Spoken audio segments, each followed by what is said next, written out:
Good morning. I am Alessandra Denise DC Junicio, and for today's demonstration, I will be doing catheterization.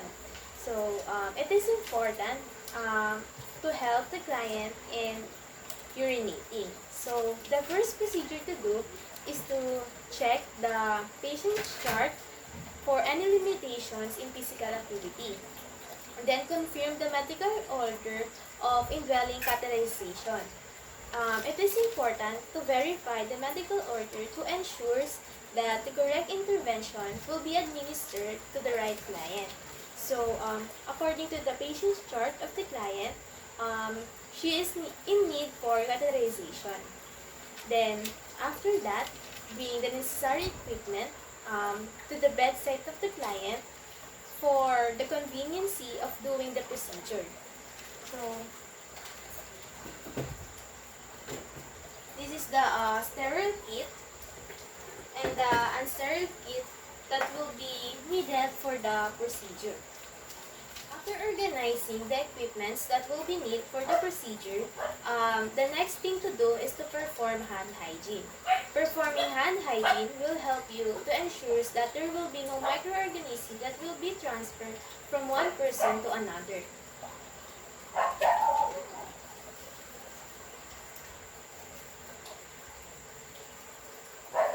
Then, after that, identify the patient. Identifying the client will help you to ensure that she is the right client who will receive the right intervention.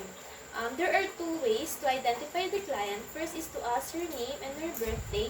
Then, second one is to look for her wristband.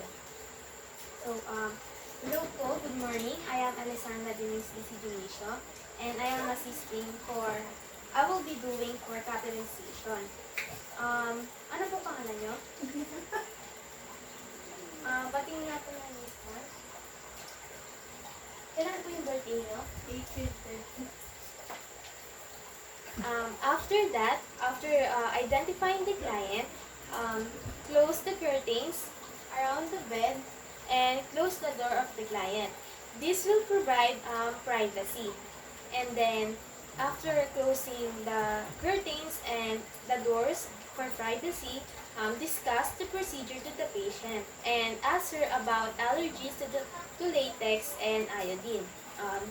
It is because the material that will be used is the catheter that will be used is made from goma or a latex. Then, asking her about allergies for seafood because seafoods has iodine. So ngayon po ay mag-a-administer po ako ng catheter sa inyo para ma-help po kayo for urination. So may allergies po ba kayo sa goma or sa seafoods? After identifying that the client has no allergies,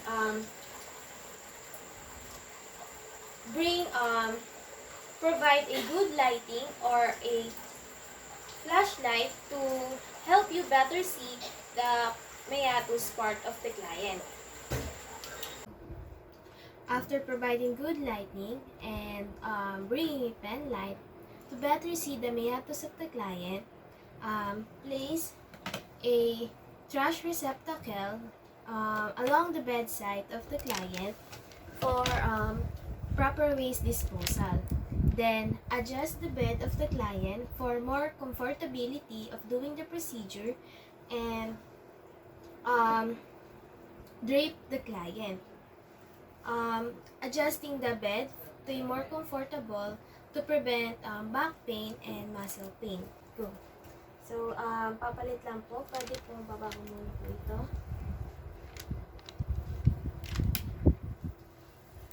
May pahawak po. Sa kabila po. Ayan.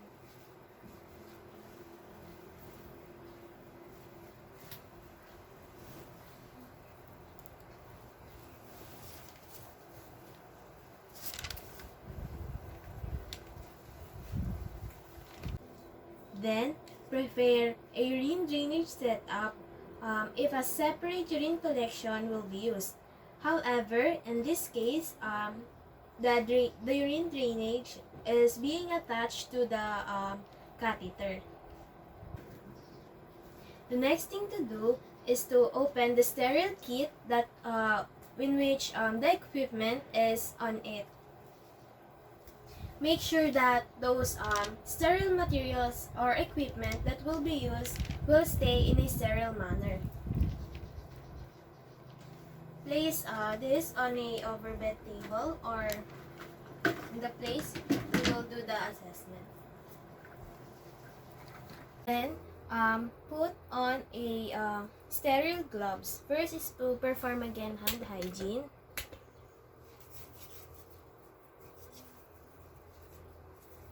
In this next procedure, make sure that all materials or equipment that will be used will stay in a sterile manner.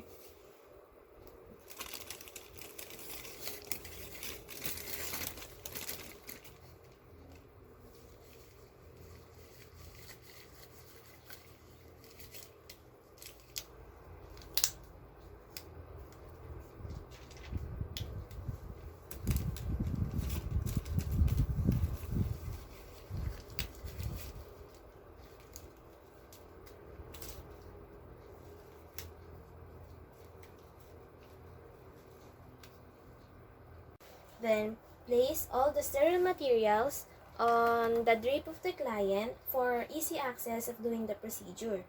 Then, open the supplies and get the cottons and put the antiseptic solution that will be used.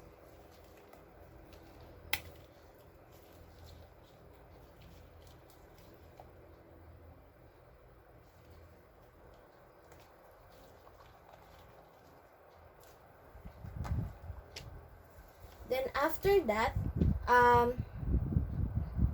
lubricate the catheter 1 to 2 inch for to facilitate insertion.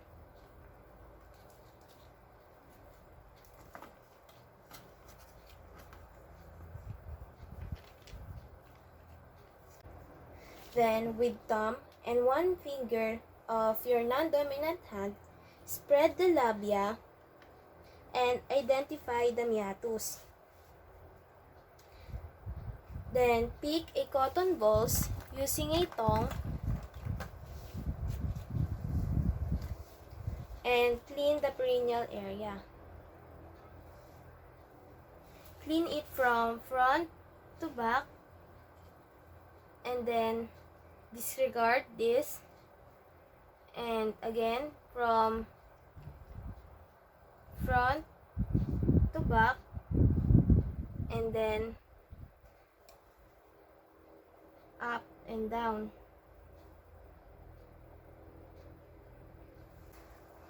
Then with your uncontaminated dominant hand, place the drainage end of the catheter in receptacle.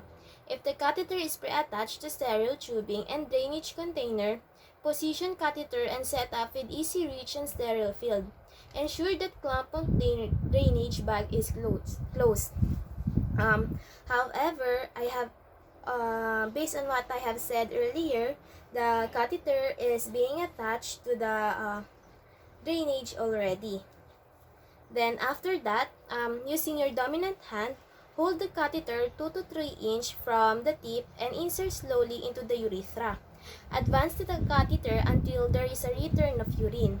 And then once urine drains, advance catheter another 2 to 3 inches to or 4.8 to 7.2 centimeter. And do not force catheter through urethra into bladder. Then first ask the patient to breathe deeply and rotate catheter gently if slight resistance is met and reaches the sphincter. So ipapasok ko na po yung catheter ha. Hinga po muna kayo malalim. Deep breath lang po and mabilis lang to. Sabihin nyo lang po kapag may masakit ha. Okay. Ayos lang po. Okay, so ngayon Then, hold the catheter securely on the meatus with your non-dominant hand, and then use your dominant hand to inflate the catheter balloon. Inject the sterile volume to the catheter. So, based on the manufacturer of this catheter, inflate 10 cc of sterile water to inflate the balloon of the catheter.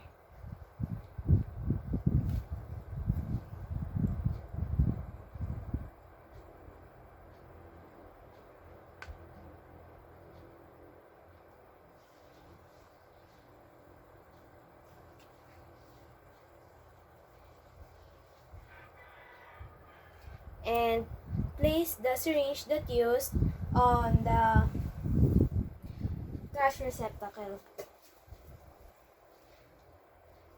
Then after that, pull gently the catheter.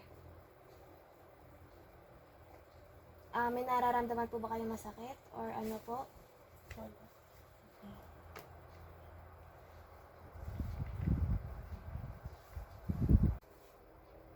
After inflating the balloon and making sure that the client is comfortable on the catheter, remove and dispose all the equipment that is used.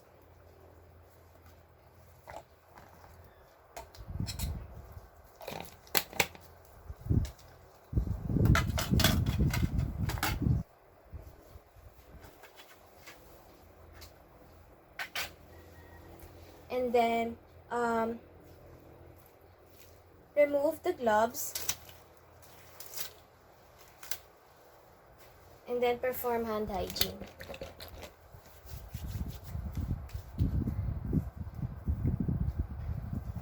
Then secure the catheter tubing to the patient's inner thigh with Velcro leg strap or tape. Leave one slack in catheter for leg movement.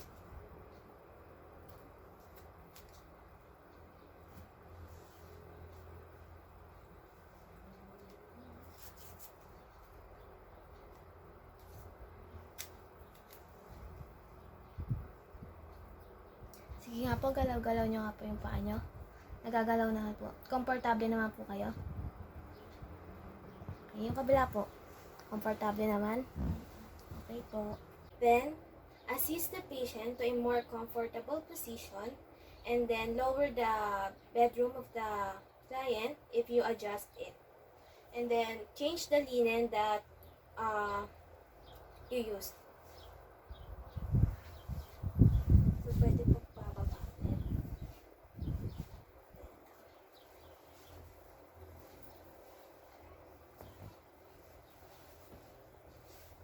Ayos na. Komportable po ba kayo sa posisyon na yan?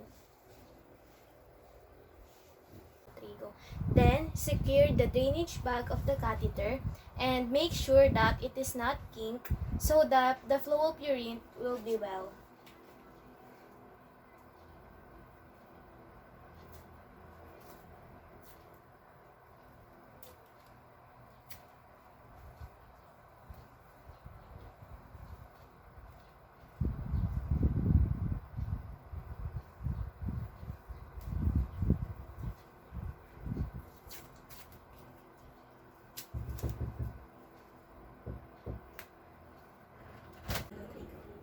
For getting a urine specimen, perform again hand hygiene and put on gloves.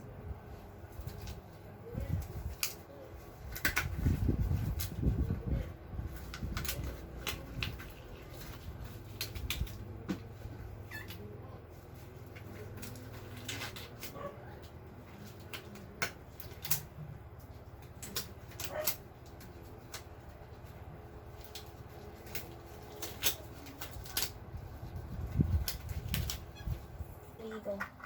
Then, obtain the urine specimen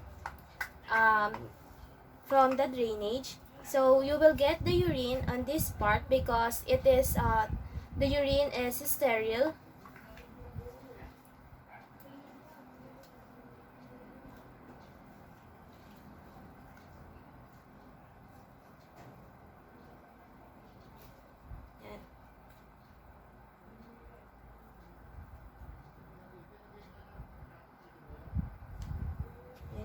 it again.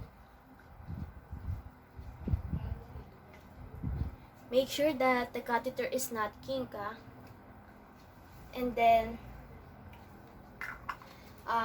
label the urine specimen that you get.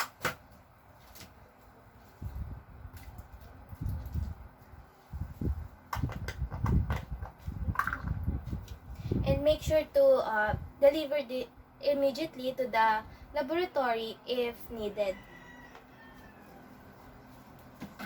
Lastly, remove again the gloves.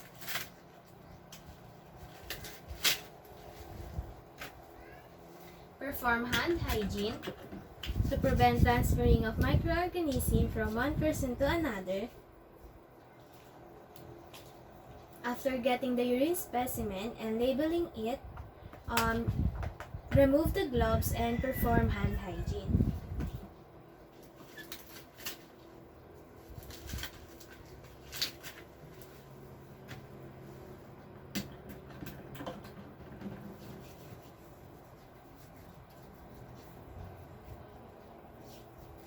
And then remove, if you have other PPEs, remove it and then perform a hand hygiene.